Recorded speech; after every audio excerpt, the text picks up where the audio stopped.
नमस्कार। Fundamental analysis के lecture series के इस चौथे पार्ट में आपका स्वागत है। पिछले पार्ट में हमने मैनेजमेंट एनालिसिस करने के लिए जो चीजें चेक करनी होती हैं उनके बारे में बात की थी। तबीयत खराब होने की वजह से उस वीडियो को हमें आधे में ही छोड़ना पड़ा था, तो आज हम उस वीडियो को कंटिन्यू करेंगे और मैनेजमेंट एनालिसिस करने के लिए जो जरूरी चीजें होती है उनके बारे में विस्तार में चर्चा करेंगे। पिछले पार्ट में हमने कॉन्फ्रेंस कॉल्स, ग्लासडोर पर एम्प्लॉयज के रिव्यूज, मैगजीन्स और कंपनी से जुड़े मुख्य व्यक्तियों के इंटरव्यूज, इन सब के बारे में बात की थी। और आज हम कंटिन्यू करेंगे मनी लाइफ मैगजीन से। मनी लाइफ एक ऐसी मैगजीन है जो रेगुलरली फ्रॉडुलेंट एक्टिविटीज और स्कैम्स कवर करती है। अगर आप फ्रॉड्स और स्कैम्स का अच्छा स्टडी करोगे तो आपको धीरे धीरे इन फ्रॉड करने वाले लोगों के बिहेवियर और नेचर के बारे में पता चलेगा, जो आपको आगे चलकर मैनेजमेंट एनालिसिस करते वक्त काम आएगा।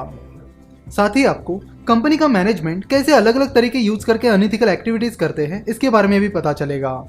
मिस सुचिता दलाल, जिन्होंने हर्षद मेहता स्कैम अनकवर किया था और एनएससी का अल्गो स्कैम सामने लाया है, वो मनी लाइफ मैगजीन की फाउंडर है। तो यहाँ पर आपको फिलहाल चल रहे कई सारे फाइनेंशियल फ्रॉड्स के बारे में पता चलेगा। बेस्ट थिंग ये है कि इन फ्रॉड्स के बारे में पढ़कर आपको आइडिया मिल जाएगी कि कौन कौन से अलग अलग तरीके के फाइनेंशियल फ्रॉड्स चल रहे हैं। इससे आपको इन फ्रॉड करने वाले लोगों के बारे में और फ्रॉड मैनेजमेंट के बारे में पता चलेगा। फिर आपको इन फ्रॉड करने वाले लोग या मैनेजमेंट का एनालिसिस करना होगा और उनके बिहेवियर यानी स्वभाव को परखना होगा। इस चीज पर आपको डीप स्टडी करना होगा कि फ्रॉड करने वाले लोग कैसे बात करते हैं, मीडिया के सामने अपने आप को कैसे दिखाते हैं, एटसेट्रा एटसेट्रा। बिजनेस में ज्यादातर सक्सेसफुल लोग जिन्होंने अपने बिजनेस को बहुत सक्सेसफुल बनाया है वो बहुत ही हम्बल होते हैं। चाहे आप मिस्टर वॉरेन बफेट को देख लो, mister Bill Gates, mister Jack Ma, mister JRD Tata, mister Ratan Tata, mister Azim Premji, mister Radhakishan Damani etcetera, इन्हें देख लो। ये सारे लोग बहुत ही हम्बल हैं और ये पता करने के लिए आपको कोई बड़ा एनालिसिस करने की जरूरत नहीं पड़ती है। तो मैनेजमेंट एनालिसिस करते वक्त आपको जरूरत है ऐसे हम्बल लोगों को ढूंढने की जो बहुत ही हम्बल हैं और अपने काम को लेकर बहुत ज्यादा पैशनेट है। फ्रॉड लोगों को और हम्बल लोगों का कंपैरेटिव एनालिसिस करने पर आपको तुरंत पता चल जाएगा कि फ्रॉड लोगों में कौन से कैरेक्टरिस्टिक्स होते हैं और हम्बल एंड पैशनेट लोगों में कौन से कैरेक्टरिस्टिक्स होते हैं। तो मनी लाइफ आपको फ्रॉड लोगों के कैरेक्टरिस्टिक्स समझने में मदद करेगी। मनी लाइफ मैगजीन के आर्टिकल्स आप moneylife.in इस उनकी वेबसाइट पर जाकर भी पढ़ सकते हो। अब हम मैनेजमेंट एनालिसिस का जो बेहतरीन तरीका है उसके बारे में बात करेंगे। मैनेजमेंट एनालिसिस का एक बेहतरीन तरीका ये है कि कंपनी के एम्प्लॉयज से कंपनी के मैनेजमेंट के बारे में इंफॉर्मेशन हासिल करना। आप उस कंपनी के एम्प्लॉय से मिलकर या उन्हें कॉन्टैक्ट करके उस कंपनी के मैनेजमेंट के बारे में जान सकते हो। वैसे कंपनी के बहुत सारे एम्प्लॉयज को उस कंपनी के मैनेजमेंट के बारे में इन डेप्थ जानकारी होती है और कई बार उन्हें यह भी पता होता है कि कंपनी का मैनेजमेंट क्या क्या अच्छी या फ्रॉड एक्टिविटीज करता है। फॉर एग्जाम्पल, एक बार मैं ऐसी ही छोटी सी स्टील कंपनी का एनालिसिस कर रहा था और उसका मैनेजमेंट एनालिसिस करने के लिए मैंने उस कंपनी के एक एम्प्लॉय को लिंक्डइन पर कॉन्टैक्ट किया और उनसे उस कंपनी के मैनेजमेंट के बारे में पूछा। तो उन्होंने बताया कि उस कंपनी का मैनेजमेंट क्या क्या हरकतें करता है। उन्होंने बताया कि कंपनी के प्रमोटर्स की कई सारी कंपनीज है और वो हमेशा नए नए तरीके निकालते हैं जिससे इस स्टील कंपनी का पैसा उन कंपनीज में चला जाए। जैसे कि स्टील कंपनी का एक प्लांट जिस जगह पर है वो जगह प्रमोटर्स की ही किसी कंपनी की है और फिर ये स्टील कंपनी वहां पर बहुत ही लिमिटेड जगह यूज करती है। तो जितनी जगह वो स्टील कंपनी यूज भी नहीं करती है उसका भी रेंट वो उस प्रमोटर की कंपनी को बढ़ा चढ़ा कर देती है। और ऐसे दो और किस्से उन्होंने मुझे सुनाए, जिसके बाद हमने उस कंपनी का एनालिसिस वहीं पर रोक दिया और अपना टाइम और पैसा वेस्ट होने से बचा लिया। हाल ही में मैं बंधन बैंक का एनालिसिस कर रहा था और उसी सिलसिले में उनकी सर्विस कैसी है और उस जैसी बाकी चीजों को जानने के लिए मैं अकाउंट खोलने के लिए बंधन बैंक के एक सेल्स एग्जीक्यूटिव और मैनेजर से मिला। तब बातों बातों में मैंने उनसे पूछ लिया कि बंधन बैंक के कल्चर पर और बंधन बैंक के मैनेजमेंट पर उनके क्या विचार है। उन्होंने मुझसे कहा कि वो पहले HDFC और इंडसइंड बैंक में काम कर चुके हैं पर बंधन बैंक का कल्चर बहुत ही अलग है। उन्होंने आगे कहा कि बंधन बैंक की ज्यादातर ब्रांचेस रूरल यानी ग्रामीण एरियाज में हैं।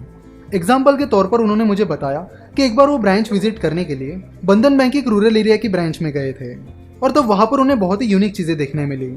वहां के कर्मचारी कस्टमर्स को दीदी दीदी करके और भैया भैया करके पुकारते हैं और पहली बात तो वो कस्टमर्स के साथ अच्छी बॉन्डिंग बना लेते हैं और उनका विश्वास जीत लेते हैं।